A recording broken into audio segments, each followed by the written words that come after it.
নাকি 60 লক্ষ গাড়ি উচ্ছেদ করে কোন নতুন ব্যবসায়ীকে ব্যবসা করার রাস্তা খুলে আপনারা দিতে চান, তার বিরুদ্ধে শ্রমিকরা রাস্তায় নামবে, পরিণত করবে।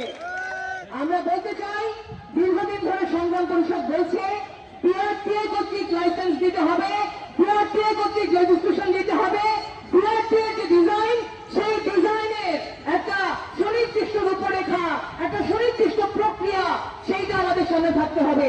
কোন সিটি কর্পোরেশন যন্ত্রচালিত যানবাহনের লাইসেন্স দিতে পারে না। আপনারা যদি আইন দেখাতে পারেন তাহলে আমরা মেনে নেব। আপনাদের আইনে কোন যন্ত্রচালিত যানবাহনের লাইসেন্স দেওয়ার অথরিটি আপনাদেরকে দেওয়া হয়নি। আজকে সিটি কর্পোরেশন তারা নিজেরা আয়ের জন্য নাকি কোন কোম্পানির আয়ের জন্য এই ধরনের দিবানা স্বপ্ন দিচ্ছে, সেটা আমরা জানি না। কিন্তু বিআরটিএর যে লাইসেন্স, সেই লাইসেন্সই হচ্ছে এই 60 লক্ষ মানুষের জীবন জীবিকা রক্ষার একমাত্র সমাধান। এবং সংগ্রাম পরিষদ সেই সমাধানের জন্য 12 বছর ধরে আন্দোলন করছে।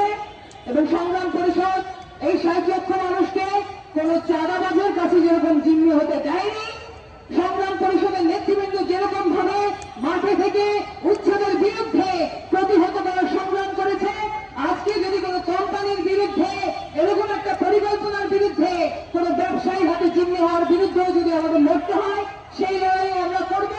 এবং বিআরটিএ থেকেই আমরা আমাদের কাঙ্ক্ষিত লাইসেন্স রেজিস্ট্রেশন অবশ্যই আদায় করব। এবং সেই লক্ষ্যে আমাদের সংগ্রাম আমরা জারি রাখবো। সেই আশাবাদ রেখে, সেই প্রত্যয় ব্যক্ত করে সকল সংগ্রামী বন্ধুদের প্রতি প্রাণ ঢালা ভালো